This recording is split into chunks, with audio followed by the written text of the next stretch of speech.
नमस्कार, स्वागत है आपका हमारे कार्यक्रम आरोग्य में।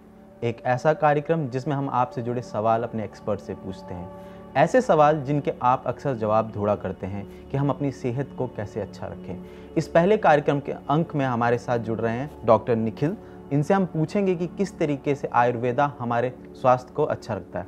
डॉक्टर साहब, आपका बहुत बहुत स्वागत हमारे कार्यक्रम में।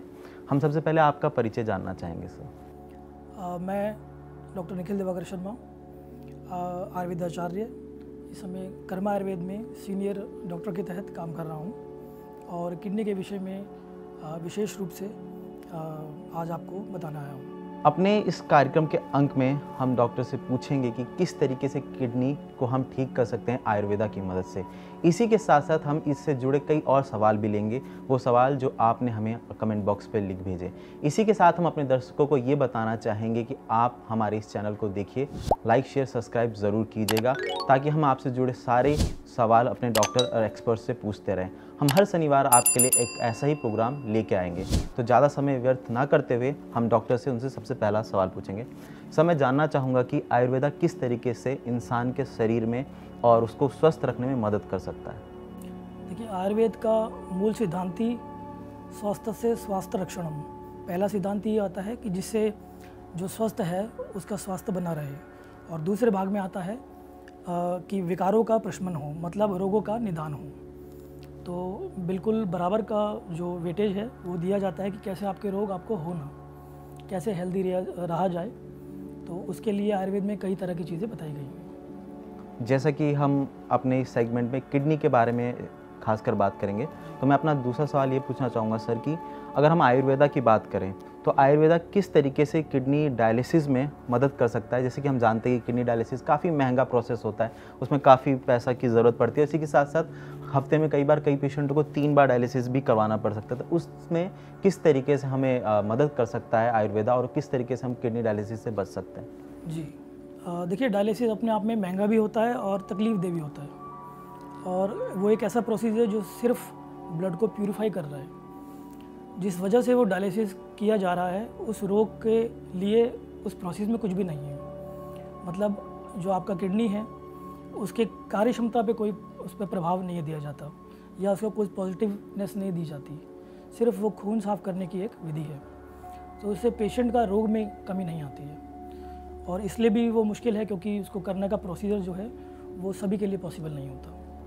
सर, ऐसी आयुर्वेदा में कौन सी पद्धति है जिसका इस्तेमाल करके हम किडनी डायलिसिस से बच सकते हैं। देखिए, क्रोनिक किडनी फेलियर के अंदर ही डायलिसिस हुआ करता है। जब वो एडवांस स्टेज में रोग चला जाता है तब वहाँ पर डायलिसिस के लिए रिकमेंड होता है।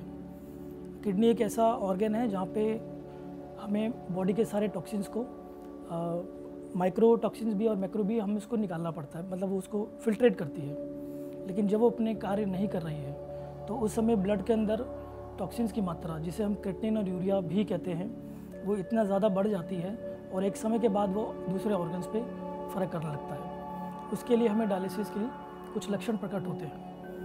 वो कुछ लक्षण जब आते हैं तो डायलिसिस ज़रूरी हो जाता है। लेकिन आयुर्वेद के अगर ट्रीटमेंट हम नियमित रूप से उसको फॉलो करते हैं तो उसके द्वारा हम उस स्टेज पे ले जाने से ही बचाया जा सकता है पेशेंट को। पहले की जो स्टेजेस हैं वहीं पे रोग को रोका जा सकता है। और एक बार किसी का अगर डायलिसिस शुरू भी हो जाए तो भी ग्रेजुअली उसको, अगर हम आयुर्वेद के ट्रीटमेंट के माध्यम से उसको हम कोशिश करते हैं तो डेफिनेटली बड़ी परसेंटेज में हम उसके डायलिसिस को भी रोक सकते हैं और उससे निजात दिला सकते हैं। सर, जैसा कि आपने बताया आयुर्वेदा मदद कर सकता है डायलिसिस से बचने में, तो इसी से जुड़ा मेरा अगला सवाल है, क्या आयुर्वेदा के माध्यम से हम किडनी को स्वस्थ रख सकते हैं? अगर रख सकते हैं तो किस हद तक और कितना हम स्वस्थ रख सकते हैं अपनी किडनी को? आयुर्वेद के माध्यम से तो हर रोग का ही इलाज होता है। किडनी फेलियर में भी बहुत अच्छा आयुर्वेद काम करता है, लेकिन हमें पेशेंट की स्टेज देखनी पड़ती है। पेशेंट अगर एडवांस स्टेज में आता है और अगर डायलिसिस उसकी शुरू होने वाली होती है या हो रही होती है तो डेफिनेटली हमें कुछ चीज़, थोड़ा सा संयम रख के ट्रीटमेंट, थोड़ा सा समय देना पड़ता है। और उसको जब पेशेंट फॉलो करता है उसमें डाइट भी आती है, उसमें कुछ थेरेपीज़ भी आती हैं आयुर्वेद की। उसके अंदर आपको आहार भी आता है, विहार भी आता है, और दवाइयाँ तो आवश्यक होती ही हैं। जब सब चीज़ों को पूरी तरह से पेशेंट फॉलो करता है तब उसका डायलिसिस की जो नीड है बॉडी की वो धीरे धीरे कम होने लगती है, ऐसे देखा गया है। और धीरे धीरे हम जिस पेशेंट का डायलिसिस 2 बार हो रहा है जैसे हफ्ते में, तो उसे धीरे धीरे ग्रेजुअली 1, 2, 3 दिन करके हम आगे डिले कर सकते हैं। तो धीरे धीरे इस तरह से उसको बचाया जा सकता है और क्वालिटी ऑफ लाइफ को भी बेहतर किया जा सकता है। सर, आपने बताया कि किस तरीके से आयुर्वेदा मदद कर सकता है किडनी पेशेंटों को स्वस्थ रखने में, पर अक्सर किडनी पेशेंट हमसे एक सवाल पूछते हैं कि चलिए हम आयुर्वेदा पद्धति को फॉलो करते हैं, और तो पर उसके साथ साथ खान पान में किस तरीके से ध्यान रखना चाहिए आयुर्वेदा में। जैसे किडनी पेशेंट हैं, उनको ऐसे कौन से फल, फ्रूट या वेजिटेबल जो हैं वो खाने चाहिए, और कौन से ऐसे फल या ऐसी सब्जियां हैं जिनको वो बिल्कुल ना खाएं, जिनसे उनके शरीर में हानि पहुंच सकती है। सर, अगर आप इस पर थोड़ा हमारा ध्यान आकर्षित करें। ये अच्छा क्वेश्चन इसलिए है क्योंकि डाइट इसमें आधी ट्रीटमेंट है, क्योंकि एक एक्सक्रीटरी ऑर्गन है किडनी। जब वो टॉक्सिन्स को बाहर नहीं निकाल पा रही है तो डेफिनेटली ब्लड के अंदर टॉक्सिन्स की मात्रा बहुत ज़्यादा मात्रा में पाई जाती है। तो उसमें बहुत ज़रूरी हो जाता है कि हम क्या खा रहे हैं, कितना खा रहे हैं, क्वांटिटी भी बहुत मैटर करती है।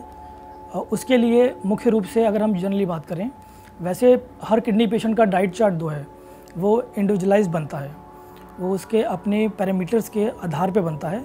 फिर भी अगर हम एक सामान्य तौर पे हम पूछें तो क्योंकि क्रिएटिनिन, यूरिया इसमें मुख्य रूप से टॉक्सिन्स होते हैं, ये टॉक्सिन्स जो होते हैं ये कुछ भी नहीं है, and product of protein synthesis के कारण बनते हैं।